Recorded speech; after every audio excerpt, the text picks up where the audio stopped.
안녕하십니까. 역사왕 강건세 채널에 오신 것을 다시 한번 환영합니다. 자, 저번 시간까지 고려의 통치제도, 그리고 대외관계, 거란, 여진, 몽골로 이어지는 그런 대외관계 중에 거란에 대해서 설명을 드렸죠. 고려 거란 전쟁. 거란이 3차 침입을 3차례에 걸쳐서 침입을 했죠. 그 거란 침입에 대해서 간단히 한번 다시 복습 차원에서 한번 해드릴게요. 이제 여진을 들어가기 전에 거란이 1차 침입 때 해가지고 서희의 외교단판으로 강동육주를 획득했죠. 서희의 외교단판 강동육주 획득했다. 이게 거란하고 관계되어 있다. 이것만 매치시키시라고 그랬죠. 자, 그리고 이제 2차 침입을 했을 때 양규 등의 활약으로 어쩌지 막아냅니다. 그 나주까지 그 현종이 피난을 하죠. 하지만 너무 깊숙이 거란군이 들어오면서 보급로도 끊어지고 결국에는 철수를 하게 됩니다. 그 현종이 친조를 조건으로 거란군이 철수를 하고, 그 다음에 이제 3차 침입을 하죠. 3차 침입을 하지만 결국에는 강감찬의 귀주 대첩으로 인해서 거란군이 거의 몰살을 당합니다. 그러면서 거란 전쟁은 끝이 나죠. 그러면서 이제 거란도 국력이 많이 쇠퇴하면서 나중에 이제 여진, 금나라한테 멸망을 당한다. 이게 거란입니다. 거란 전쟁. 자, 다시 한번 여기서 중요한 건 거란은 아셔야 되는 게 서희의 외교단판으로 강동육주를 획득했다. 이게 거란이다. 그리고 양규 등이 활약을 했다. 이게 거란이다. 그리고 강감찬의 귀주대첩이 있었다. 이게 거란이다. 이렇게만 매치를 시키세요. 그러시면 됩니다. 자, 그 다음 이제 여진으로 나옵니다. 여진은 그 한반도로 침입은 하지 않아요. 그 함경도 북쪽 두만강 일대에서 이렇게 국경 침범을 많이 하고, 또 이제 금나라를 세우면서 이제 고려에다가 군신 관계를 요구할 정도로 강성해지게 됩니다. 처음에는 부모의 나라로 고려를 섬겼다가 12세기 초, 그러니까 1100년대죠. 이때 여진족이 통합되면서 세력이 커집니다. 그러다 보니까 여기에 대비를 해야 될 거 아니에요. 그래서 이 숙종 때 윤간의 건의로 별무반을 편성한다. 별무반. 이게 많이 나옵니다. 별무반 편성. 윤간의 건의로 별무반 편성은 여진, 금나라와 관계 있다. 그렇게 배치시키세요. 이 별무반이 신기군, 신보군, 항마군으로 구성이 되어 있습니다.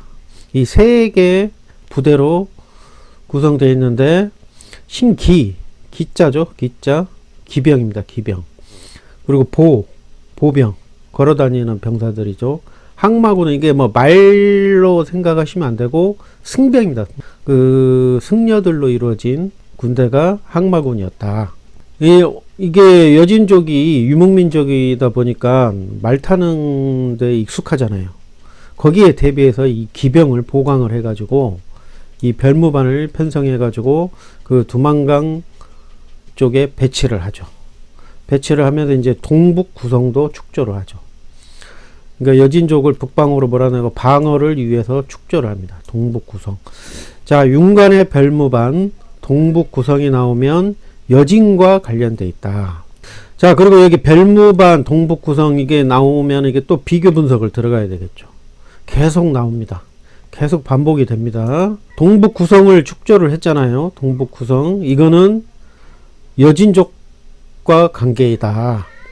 그 다음에 아까 강동육주, 거란 침입 때, 1차 침입 때 서희의 외교단판으로 압록강 동쪽 이남 지역을 획득을 하죠. 강동육주. 그 다음 좀 비슷한 게 사군육진입니다. 이게 이제 조선 세종 때가 되면은 이 최윤덕이 압록강 여진족을 소탕하고 사진, 김종소가 그 두만강 유역 여진족 소탕하고 육진을 설치한다. 이것도 여진족과 관련된 거죠. 여진족. 그래가지고 이 사군 육진이 이제 지금 현재 우리 압록강, 두만강을 잇는 이 한반도 국경 지역을 이때 세종 때 만들게 된다. 이 세 가지가 좀 헷갈려요. 그렇죠. 강동 육주는 거란과 관련되어 있다. 압록강 지역. 그리고 동북구성과 사군 육지는 여진족과 관련되어 있다. 이렇게 매치를 시키세요. 헷갈려 하시면 안 됩니다. 자, 그 다음에 이제 별무반이 아까 윤관의 건의로 여진족 그 정벌을 위해 숙종 때 편성했다고 그랬잖아요. 이 별무반하고 또 헷갈리는 게 또 삼별초, 별기군 좀 비슷하잖아요. 그렇죠. 이 세 개가 또 좀 헷갈려요. 별무반은 아까 말한 것처럼 그 여진족이 강성해지니까 여진족을 침입을 대비해 가지고 별무반을 편성해 가지고 그 윤관이 그 동북 구성을 축조를 하죠. 그다음 삼별초는 이제 최씨 정권 그 중에 최후 무신 정권기에 직속 친위 부대였죠. 삼별초가 아주 몽골 침입 당시에 끝까지 저항하죠. 그래가지고 뭐 그 항복을 했지만 강화도에서 그 최후 정권이 붕괴되면서 하지만 그 삼별초 일부 세력들이 이 배중손과 김통정의 지도자에 따라서 진도, 제주, 예전에 탐나라고 그랬죠. 제주까지 그 옮기면서 끝까지 항전합니다. 결국에는 다 패하게 되죠. 제압이 되죠. 이 삼별초가 설명을 드리면 왜 삼별초냐. 예전에 처음에 도둑을 막기 위해서 야별초, 그러니까 밤에 이렇게 돌아다니면서 보초를 쓰는 거죠.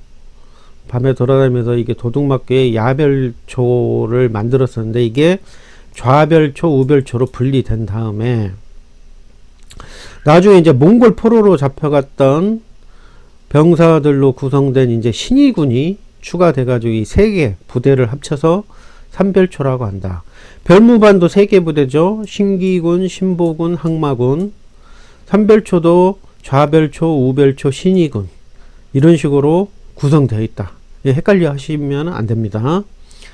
자, 그리고 나중에 이제 별기군, 별무반하고 별자가 들어가니까 이게 좀 헷갈려 하세요.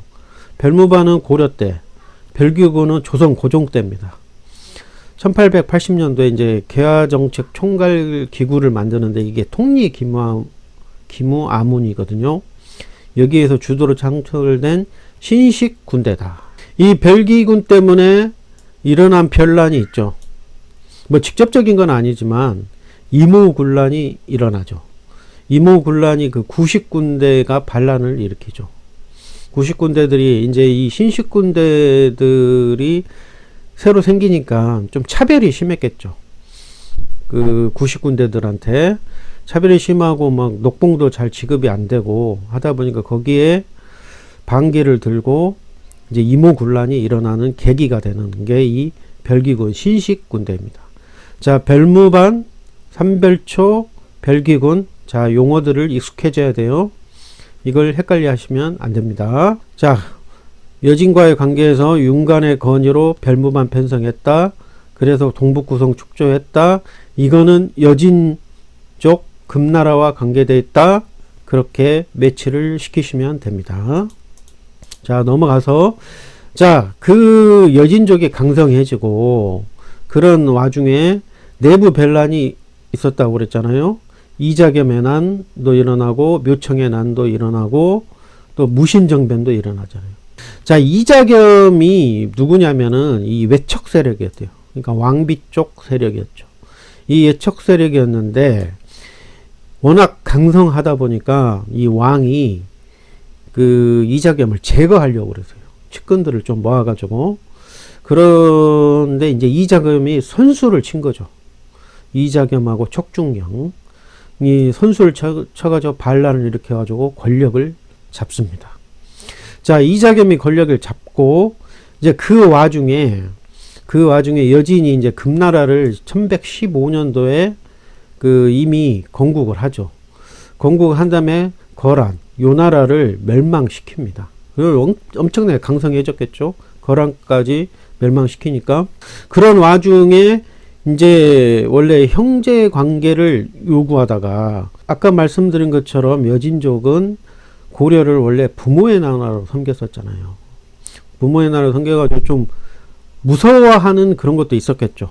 고려에 대해서 무서운 있었다가 이제 강성해지니까 처음에는 형제 관계, 대등한 관계를 요구했다가 나중에는 군신 관계를 요구를 하게 됩니다. 그런 와중에서 이제 이자겸의 난이 일어나고 이자겸이 권력을 장악하고 난 다음에 그 이자겸이 이 금나라의 군신 관계 요구를 수용을 해버려요. 그러다 보니까 고려 그 내부적으로는 항상 빌어먹던 부모의 나라로 섬겼던 그 여진족에다가 군신 관계로 신하 대접을 받는 걸 그 굴욕적이라고 생각하는 사람들도 많이 있었겠죠. 그러다 보니까 그런 반대 세력들도 생겼겠죠. 그렇죠. 그러면서 그 묘청의 난이 일어난다. 묘청의 난이 이게 정지상 묘청이 주도를 하죠. 이 묘청이 스님이에요. 스님. 그러니까 군신관계에 굴복한 거에 대해서 반대를 하는 세력들이죠. 그리고 서경천도론. 서경이 지금의 평양이죠. 평양. 그 당시에 수도가 개경이었기 때문에 이 개경이 운이 다했다. 금나라도 그 우리한테 업신여김을 받던 금나라가 이렇게 강성해지고 하다 보니까 이 풍수지리사상, 아무래도 묘청이 스님이다 보니까 풍수지리사상에 따라 가지고 서경으로 천도를 해야 된다. 그러니까 이게 명분은 금국정불론, 서경천도론을 내세웠지만 내부적인 권력 다툼이었겠죠. 내부적인 권력 다툼 속에서 이 사람들, 금국정벌론, 서경천도론을 주장하는 사람들을 서경파라고 그러고, 그리고 수도, 개경파, 기득권 세력이죠. 개경파하고 이렇게 분리가 되죠. 이 개경파의 대표 주작이 그 지도자가 김부식이었죠. 김부식, 삼국사기를 저술했던 김부식이었습니다. 이 두 서경파와 개경파는 그 권력을 두고 다투는 거예요. 그렇죠. 이 개경파들은 기득권 세력이다 보니까 가령 서경천도론이 수용이 된다면 거기에 모든 그 기반이 다 있는데 서경으로 천도하면은 이 개경파는 무너지겠죠. 그렇기 때문에 대립을 합니다. 하지만 결국에는 이 개경파인 김부식한테 서경파가 제압이 되면서 서경파는 몰락을 하게 된다. 자, 보십시오. 개경파는 이제 수도 개경의 문벌 세력이고 서경파는 지방 출신의 개혁적 관리이겠죠. 반대 세력이기 때문에 이 개경파 같은 경우에는 이제 김부식의 삼국사기가 약간 신라 계승 의식이 있죠. 그래가지고 요즘 현대에서 그 역사서를 분석을 할 때 그 김부식의 삼국사기하고 일련의 삼국유사를 많이 비교를 하죠. 그러니까 김부식의 삼국사기는 약간 그 협소 지향적인, 그러니까 이 신라를 아무래도 계승했다 보니까 신라가 땅덩어리가 한반도를 다 통일하지 못한 상태였잖아요. 그러다 보니까 약간 영토적으로 좀 좁은 의식적인 그런 사상을 보여주죠. 하지만 일련의 삼국유사는 뭐 당군부터 시작하고 막 그런 것들이 있기 때문에 고구려, 발해, 그런 엄청난 영토가 넓었던 그 땅들, 그 시대를 많이 저술을 했기 때문에 약간 김부식의 삼국사기보다는 광범위하다. 그런 좀 차이가 있죠. 또 일련이 승려이다 보니까 고구려 계승의식이 좀 있었죠. 서경파는 결국에는 김부식이 이끄는 정부군의 서경파가 진압이 된다. 그 전개 과정입니다. 이것만 알아두면 이걸 외울 필요가 없어요. 개경파와 서경파, 기득권 세력과 약간 지방 개혁적 관리의 세력이다. 권력 다툼이다. 그렇게만 알고 계시면 돼요. 묘청의 난. 이 순서를 알면 돼요. 이자겸의 난, 묘청의 난, 그리고 그 무신정변으로 이루어지는 내부 변란이다. 그리고 이자겸의 난, 묘청의 난은 여진과 관련되어 있다. 여진과 관련되어 있잖아요. 대여 관계에서는.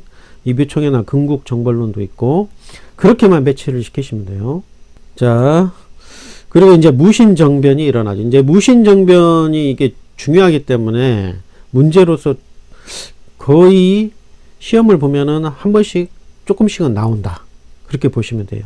이 진행 과정이 막 이렇게 복잡한데 처음에는 잘 눈에 안 들어오실 거예요. 하지만은 별거 없어요. 자, 보세요.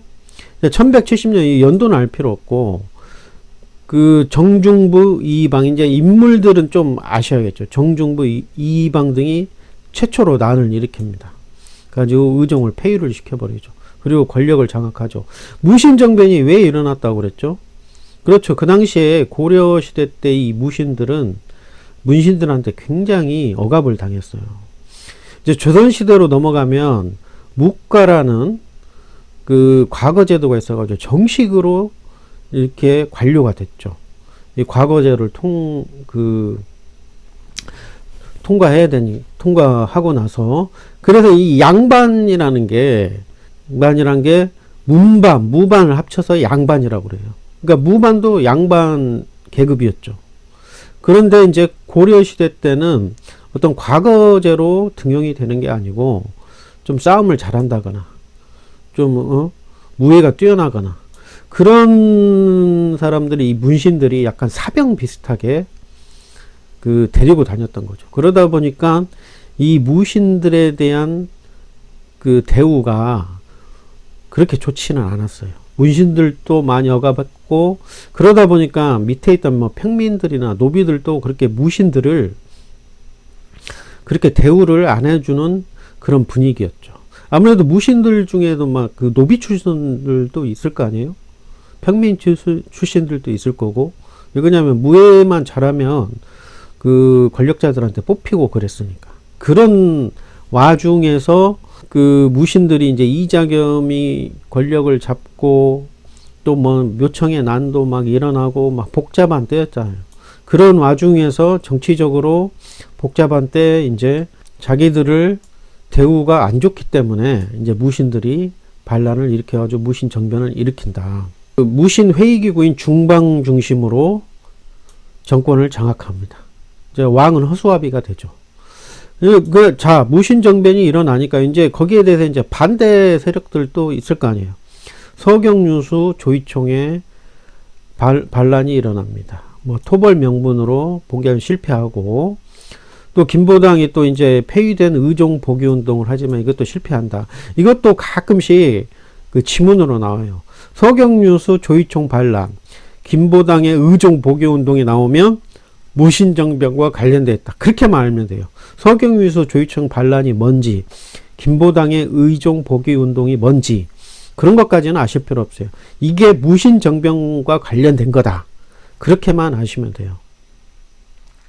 자, 이제 무신이 정권을 잡으니까 이 사람들이 뭐 학식이 있는 것도 아니고, 어떤 정치적인 포부가 있는 것도 아니고, 이 권력은 잡았지만 그 서로 간에 또 알력이 생겼겠죠. 그 무신들 간에 권력을 잡기 위해서 정중바 이방이었다 이제 경대성이 또 권력을 잡았다가 또 이민이 잡았다가 이게 계속 교체가 됩니다. 이 권력자들이 교체가 되다가 그래도 그 중에서는 좀 똑똑했겠죠. 이제 최충원이 마지막으로 권력을 잡으면서 이 최충원이 그 최씨 집안이 60년간 4대에 걸쳐서 이 무신 정권기의 권력을 장악을 하게 된다. 이런 과정입니다. 이게 설명을 들으면은 뭔가 이렇게 복잡한 것 같지만 별거 없어요. 정중부 이방이 난을 일으켰다. 거기에 대해서 뭐 여러 반란 세력들이 있었지만 결국은 다 제압을 했다. 그리고 무신들 간의 권력 다툼이 있었다. 마지막에 최충원이 권력을 잡는다. 이렇게까지만 아시면 돼요. 그리고 이제 여기서 좀 아셔야 되는 게 이런 인물들 정중부, 이방, 경대승, 이민이 이 무신정변과 관련되어 있다. 이렇게만 매치를 시키시면 이 무신정변도 어렵지 않습니다. 자, 그래가지고 이제 최충원 시대가 시작되죠. 이제 최씨 가문의 그 4대에 걸쳐 60여 년간 집권하고, 그 최후 정권 때 몽골이 침입해가지고 결국에는 몰락을 하죠. 몰락을 하게 됩니다. 그런 다음에 이제 원간섭기로 넘어가죠. 무신정권기는 그때 끝납니다. 자, 최충원 시대에서 알아야 될 게 이 교정도감. 이제 최고 정치기구죠. 그 저번에 고려 통치제도 할 때 최고 정치기구가 뭐라고 그랬어요? 그렇죠. 중서문화성이었죠. 이제 그런 것들을 이제 그 유명무실을 하게 되겠죠. 이제 무신정권이니까 자기들만의 어떤 그 기구를 만들겠죠. 그 중에 하나가 교정도감이다. 최충원 때 만들었다. 교정도감은 최고 정치기구인데 최충원이 만들었다. 그렇게 매치시게 돼요. 이 교정도감의 수장은 뭐 교정별감이었다. 그 다음에 이제 경대승 때 사병 조직도 확대했다. 뭐 이런 거 있고, 이제 봉사 10조. 저번에 말했죠. 최치원의 뭐 시무 10조 막 그런 거 할 때, 최승로의 시무 28조 할 때 설명을 드렸죠. 이게 최충원이 명종에 올린 개혁 방안인데 그냥 실질적인 개혁은 없었어요. 뭐 정변의 정당성을 확보하기 위한 봉사 10조를 올렸다. 그렇게만 하시면 됩니다. 자, 또 봉사 10조가 나왔으니까 또 설명을 드려야겠죠. 비교 분석을 해드려야겠죠. 자, 헷갈리지 마시라고. 자, 또 이 네 개가 헷갈린다고 그랬죠. 통일신라 시대 최치원의 시무 10조, 고려 태조왕건 때 후은요 10조, 고려 성종 때 최승로의 시무 28조, 그 다음 고려 무신정권의 봉사 10조, 몇 조, 이런 식으로 하다 보니까 이걸 헷갈려 하세요. 이걸 다시 한번 설명을 드리는 겁니다. 최치원의 시무 10조, 그 통일신라 시대 말에 그 어지러운 상황이었잖아요. 난도 많이 일으키고, 그래가지고 그 천재였다. 당나라 빈곤과에 합격해가지고 천재였던, 당나라에서도 유명한 학자였죠. 귀국을 해가지고 이 신라의 사회 개혁 정책을 올리죠. 신라를 다시 이렇게 세우려는 뜻으로 올리지만 결국에는 채택이 되지 않고 결국에는 통일신라가 고려한테 항복을 하게 된다. 그 다음에 고려 태조 왕건 때 후은요 10조는 후대 왕들 훈계하기 위해서 태조가 작성한 유산이죠. 그 다음에 성종 때 최승로의 시무 28조는 유교 정치 정책에 대해서 올린 내용이다. 고려 때는 통치 이념은 불교였지만 정치 체제에 대해서는 유교 정치를 도입을 해야 된다. 그래서 성종이 채택을 해가지고 시행을 합니다. 그 다음에 고려 무신정권기에는 봉사 10조다. 이 네 가지를 헷갈려 하시지 마세요. 많이 나옵니다. 최충원은 교정도감하고 봉사 10조만 매치를 시키시면 됩니다. 교정도감이 나오면 최고 정치기구 최충원과 관련되어 있다. 자, 또 넘어가서 이제 최후 시대가 오죠. 최후가 거의 마지막인데, 최후 때 알아요. 이 정방이라는 걸 설치해요. 이게 인사기구거든요. 인사기구를 자신의 집에 설치합니다. 궁궐에 설치한 것도 아니고 인사권이 제일 중요한 거잖아요. 인사권을 장악하기 위해서 자기 집에 설치하는, 이제 자기 뜻 맞는 사람들만 이제 요직에 앉히겠죠. 이 정방을 설치를 한다. 자, 이 정방 나오고, 자 보세요. 정방 나오고, 이 무신정권계 기구가 정방이 있고, 또 보면은 최충원 시대 때 교정도감이 있고, 또 뭐 중방이 있고, 막 이런 식으로 있잖아요. 이 방자가 많이 들어가죠. 방자. 그리고 교정도감. 이거에 대해서 또 비교 분석을 해드릴게요. 이게 많이 헷갈려 하시거든요. 무신정권기에 그러니까 비상적으로 설치한 거죠. 그 통치체제 설명드렸을 때 막 중서문화성 있고, 뭐 육부 있고, 막 여러 가지 설명을 드렸잖아요. 어사대 있고, 설명을 많이 드렸는데, 이제 그런 거에는 뭐 기본적으로 있었겠지만, 이제 무신정권기에 이제 자기들이 비정상적으로 그 설치해 놓은 것들이 있겠죠. 다 여기 방자가 들어갑니다. 방자가 들어간다 하면 무신정권기라고 생각하시면 돼요. 그렇죠. 이 중방은 그 정중부 집권기 때 처음에 무신정변을 일으켰던 정중부 이민이 일으켰죠. 이때 정중부 집권기 때 최고 무신회의기구였어요. 그러다가 이제 최충원이 잡으면서 이제 교정도감으로 바뀌는 거죠. 최고 정치 기구가. 그 다음에 도방은 이제 경대승이 집권했을 때 사병 조직입니다. 사병 조직. 그런 다음에 이제 최충원이 잡으면서 이거를 확대를 해줘, 이 도방을. 그 다음에 정방은 아까 말씀드린 대로 최후 집권기 때 인사권 장악기 위해 설치한 인사기구이다. 그렇게 매치를 시키시면 돼요.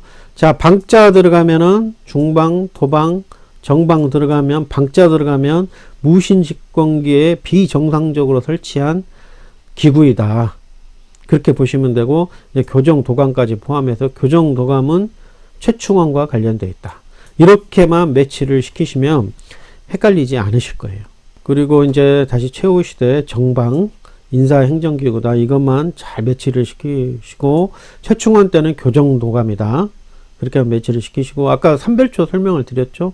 삼별초에 대해서 설명, 그러니까 이게 최후 정권 때 무신 권력자들의 이게 친위 부대였어요. 친위 부대. 그 몽골 이제 침입을 해가지고 강화도로 그 수도로 옮기잖아요.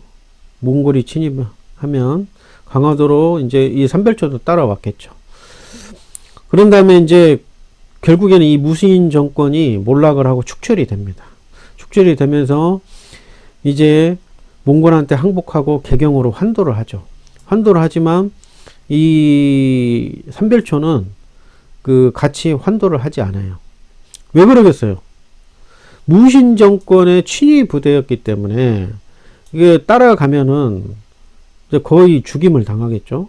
그렇죠. 이제 무신 정권도 몰락한 상태였기 때문에, 그러기 때문에 끝까지 저항을 합니다. 그러니까 배중손의 인도에 따라서 진도, 그리고 김통정의 인도에 따라 제주까지 이렇게 계속 옮기죠. 옮기면서 저항을 합니다. 하지만 결국에는 다 제거가 되죠. 이런 식이다. 이건 몽골과 관련되어 있다. 삼별초가 나오면 몽골과 관련되어 있다. 이렇게만 매치를 시키시면 됩니다. 자, 또 삼별초 나왔으니까 아까 헷갈리지 마시라고 다시 설명해요. 별무반 여진족과 관련되어 있다. 윤관의 건의로 신기군, 신보군, 항마군으로 편성되어 있다. 여진족과 관련되어 있다. 삼별초는 몽골과 관련되어 있다. 좌별초, 우별초, 신위군으로 구성되어 있다. 그 다음에 별기군은 구한말 때, 조선 말기 때, 고종 때 그 창설된 신식 군대이다. 자, 이거 헷갈려 하시지 마세요. 별무반, 삼별초, 별기군. 자, 이 무신 집권기에 농민 등의 봉기가 일어납니다. 농민 등의 봉기가 일어나는데 왜 일어났겠어요? 이때 보면은 망이 망소이의 난, 만적의 난이 대표적인 난입니다. 망이 망소이의 난, 만적의 난. 이게 용어가 헷갈려 하시면 안 됩니다. 왜 일어났겠어요? 아까 말씀드린 무신정변이 왜 일어났다고 그랬죠? 그렇죠. 무신들을 차별을 하니까. 그 당시에 무신들은 그 당시에 양반이라고 하지 않고 어떤 집권자, 문신들이나 또 뭐 평민, 노비들한테도 좀 약간 무시당하는 그런 사회적인 분위기가 있었어요. 이 무신들이 난을 일으켜가지고 권력을 장악하니까 이 평민들이나 그 노비들 입장에서도 이놈들도 신분이 낮은 이놈들도 정변을 일으켜가지고 정권을 장악하는데 우리라고 그러지 못하겠느냐 하는 그런 사회적인 분위기가 팽배했겠죠. 그랬죠. 그런 상황에서 고려시대 특수행정구역이 향소부국이라고 그랬죠. 이 공주에 있는 명학 이게 수공업이나 광업을 담당했던 그쪽 행정구역에 있던 소속되어 있던 이 망이 망소이가 이 차별에 반발하며 봉기합니다. 그러니까 차별에 반발하면서 봉기했지만 명분은 이제 사회적인 분위기가 무신들도 집권자가 되니까 이런 거에 대해서 반발하면서 봉기를 하게 되는 거죠. 이게 이름이 보면 망이, 망소이, 만적, 약간 신분이 낮은 사람들, 성도 없고 그런 사람들이 일으킨다. 그리고 이 만정의 난은 이 최충원의 산업이었어요. 산업이. 최충원의 산업이가 누구나 공경대부가 될 수 있다. 공경대부, 그러니까 집권자가 될 수 있다며 봉기를 합니다.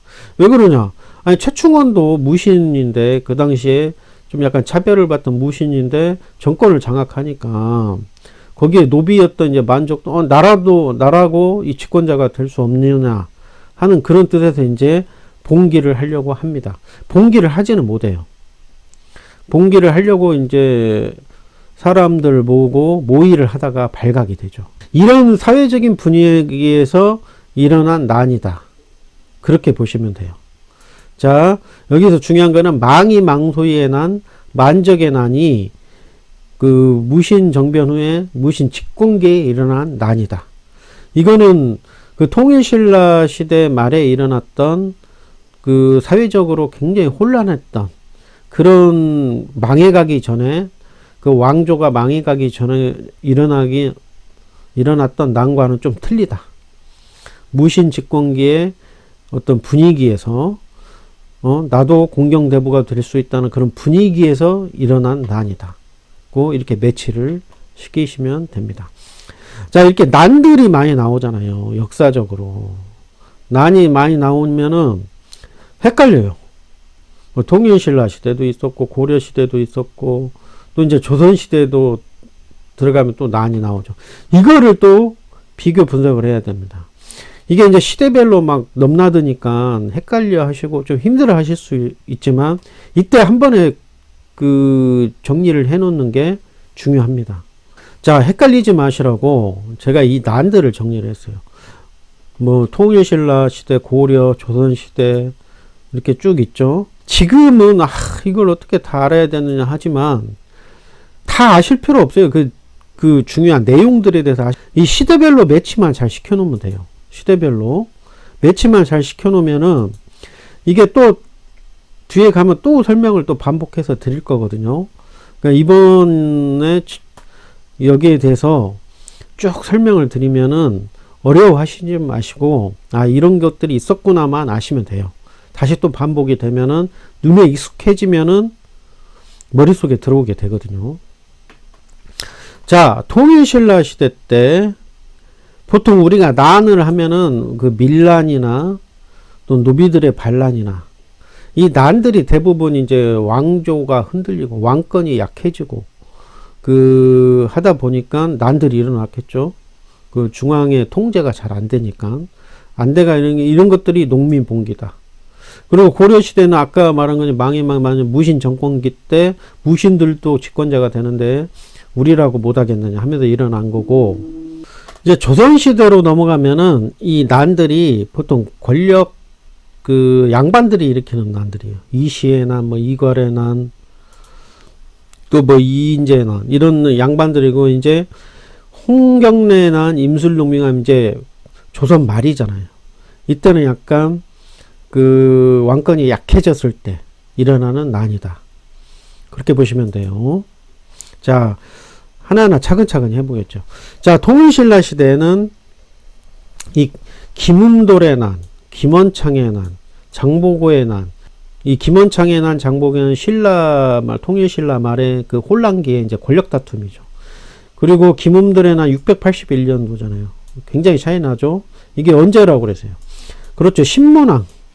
신문왕이 그 통일신라 시대 신문왕 때 일어나는 난입니다.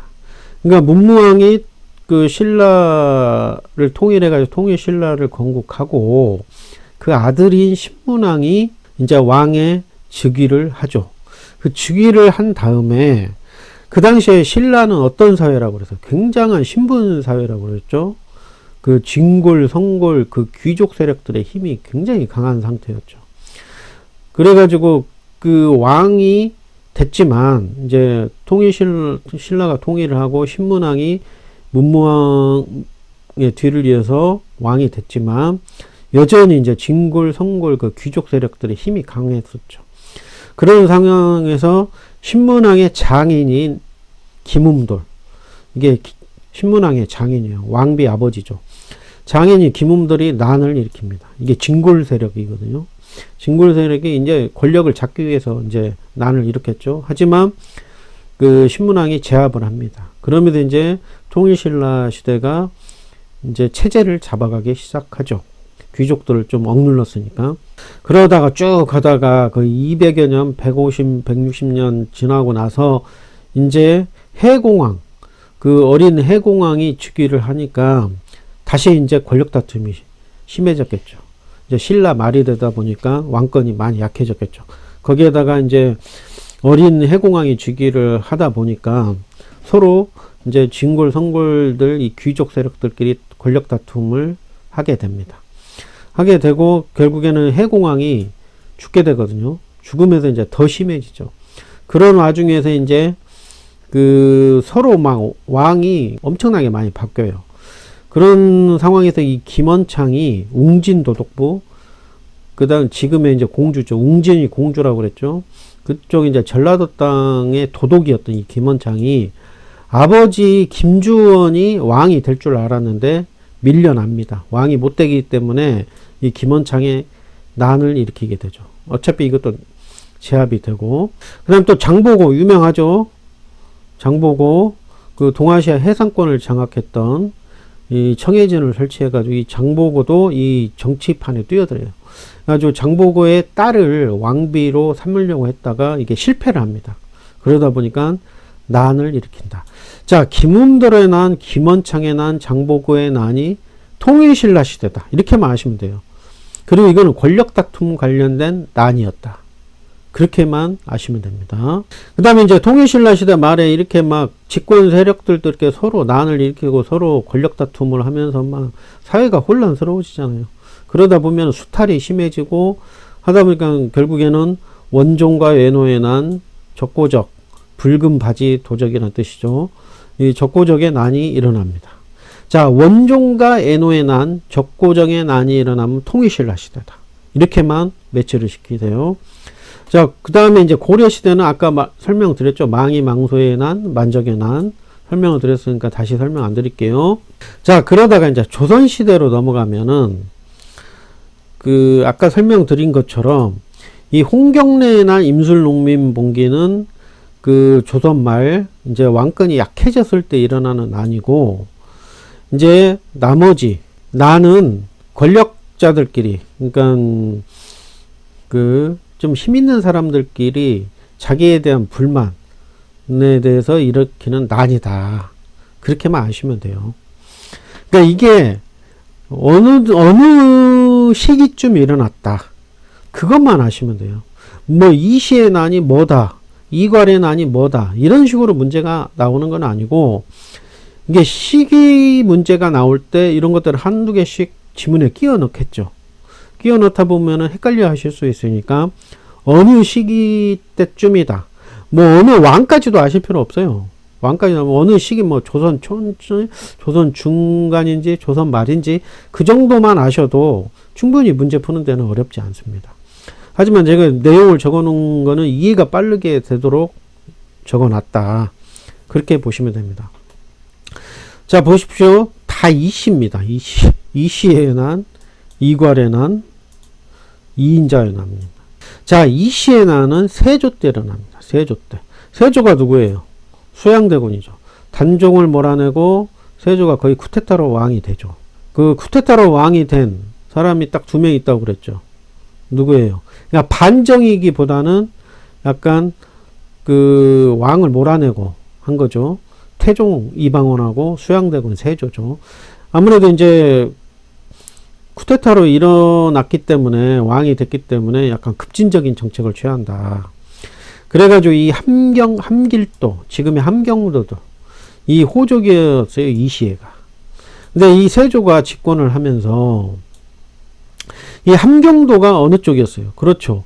이성계, 그 조선을 건국했던 이성계의 고향이었어요.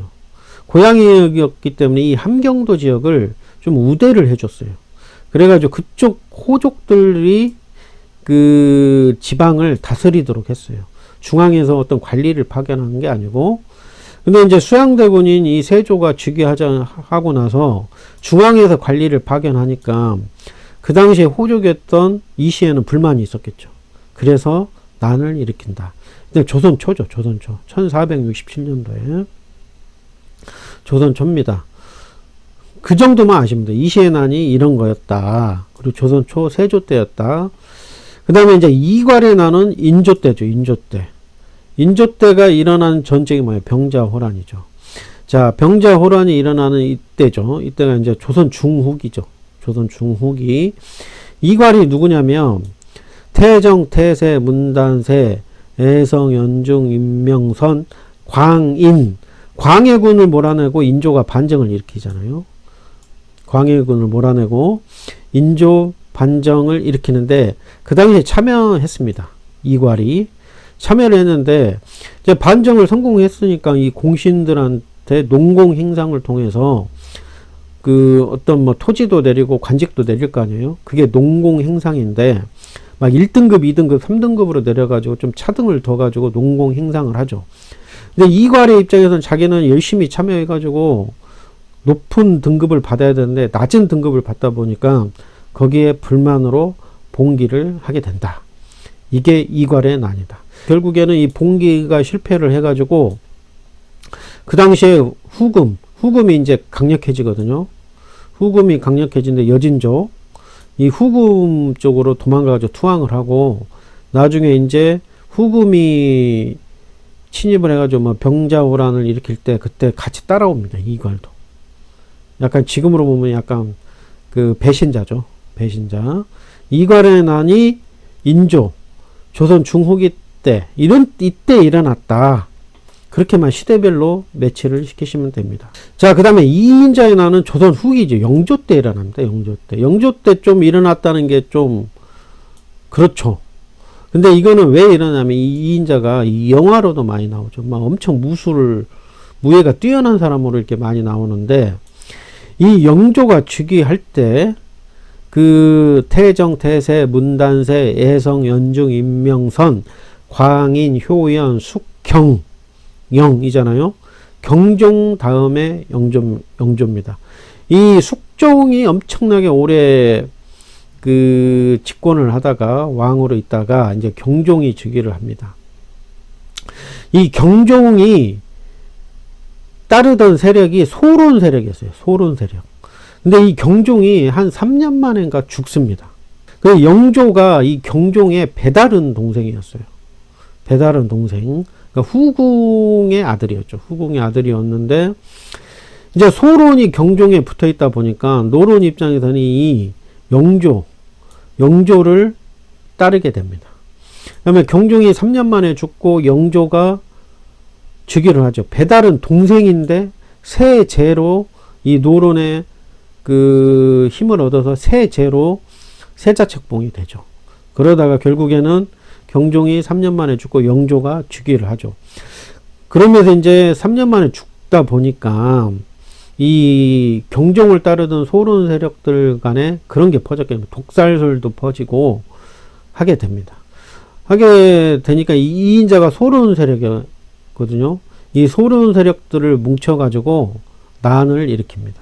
하지만 결국에는 제압이 된다. 그런 내용이다. 그런 내용이다 아마 알고 계시고 이인자의 난은 조선 후기 때 영조 때 일어난 거다. 그렇게만 매치시키시면 됩니다. 그리고 이제 순조 때 1800이면 이제 정조가 죽고 1801년에 정조가 죽고 이제 조선은 약간 나락의 길로 천천히 빠지기 시작하죠. 이 어린 순조, 정조의 아들인 순조가 일어나면 이제 외척 세력, 정순왕후죠. 그런 세력들하고 이제 노론 세력들이 권력을 장악하고 이제 그 후로 이제 막 헌종, 철종 막 그쪽 가잖아요. 그때는 이제 농민 봉기도 이렇게 임술 농민 봉기도 일어나죠. 이건 철종 때입니다. 철종 때. 이제 나라가 기울기 시작하니까 이제 백성들만 어려워지죠. 수탈도 심해지고 그러다 보니까 이 평안도 차별에 반대하며 이 홍경래는 양반이거든요. 양반. 몰락한 양반인데 차별하며 봉기한데 차별이기도 하지만 그 당시에 이제 농민들 수탈도 심해지고 불만 세력들이 많이 생겼을 거 아니에요. 그러다 보니까 그 사람들 뭐냐면 뭐 정주성까지 점령하고 굉장한 그 세력들을 불리지만 결국에는 제압이 되죠. 이때 홍경래의 난은 이 평안도 지방에 이게 상공업자들, 그리고 광업자들, 광산하는 그런 세력들도 많이 참여를 했었어요. 아무래도 이제 왕권이 많이 약해졌기 때문에, 고려가 아니고 조선 말때다. 그 다음에 이제 농민분기도 일어나겠죠. 이 철종 때 일어난, 이거는 나중에 가면 자세히 설명드리겠습니다. 자, 길어졌는데 이게 중요하기 때문에 이 시대를 넘나들면서 정리를 해가지고 설명을 드렸습니다. 조선시대가 넘어가면 또 설명을 드리다 보면은 익숙해질 거예요. 이 시대별로만 잘 이 난들을 구분을 해 놓으면은 문제 푸는데 수월할 거예요. 그래서 제가 설명을 드린 겁니다. 이 긴 시간 동안. 시간이 많이 지났는데, 자, 오늘 시간까지는 그 여진족과의 관계, 그리고 내부 변란, 이자겸의 난, 또 묘청의 난, 또 내부 변란, 무신정변, 그리고 이 시대별 난에 대해서 가장 중요하거든요. 이게 헷갈려 하니까 긴 시간 동안 했습니다. 자, 다음 시간에는 이제 몽골로 넘어가겠습니다. 이 대외 관계 중에 마지막 몽골에 대해서 설명을 드리도록 하겠습니다. 자, 긴 시간 동안 들어주셔서 감사합니다. 고생하셨고, 오늘도 좋은 하루 되십시오. 구독, 좋아요, 알림 설정은 저에게 큰 힘이 됩니다. 고맙습니다. 안녕히 계십시오.